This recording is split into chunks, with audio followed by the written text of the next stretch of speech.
Internet aux jeux vidéo, un univers d'hommes? Non, plus tout à fait. Qui le sait, c'est la grande tendance depuis quelques années. Les femmes s'y mettent, elles sont plus de 10 millions à jouer régulièrement. Nicolas Lemarinier, Valérie Lucas. Marie-Lise, Fatia, Emma, trois amies se retrouvent pour un moment entre filles. Et ce soir, c'est jeux vidéo. Ces jeunes femmes allument leur console plusieurs fois par semaine. Comme elles en France, 4 joueurs sur 10 sont des joueuses.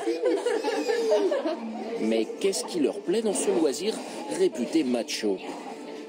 Donc en général, on joue un personnage un peu charismatique, avec un scénario dans le jeu, une histoire, et on poursuit une quête.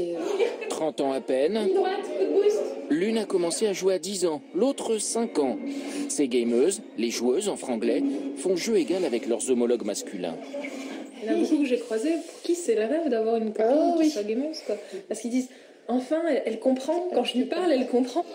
11 millions de Françaises sont concernées. Beaucoup sont séduites depuis 3 ans par les jeux de danse et les consoles qui détectent les mouvements. Elles sont aussi la cible favorite des réseaux sociaux qui proposent de construire une ville médiévale ou une ferme en ligne.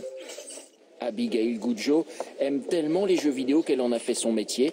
Elle s'occupe de les traduire en français. Aujourd'hui, ce sont de véritables films interactifs à gros budget. Des jeux moins bébêtes et plus complexes. Avec l'évolution des plateformes, l'évolution des techniques, etc., on a de plus en plus de place, de temps dans les jeux pour raconter des histoires. Et du coup, je pense que ça explique pourquoi est-ce qu'on a à la fois plus de femmes et plus de joueurs en général. Les femmes qui jouent sont désormais chouchoutées par les éditeurs de jeux dans un marché français qui représente tout de même 3 milliards d'euros. En bref, cette image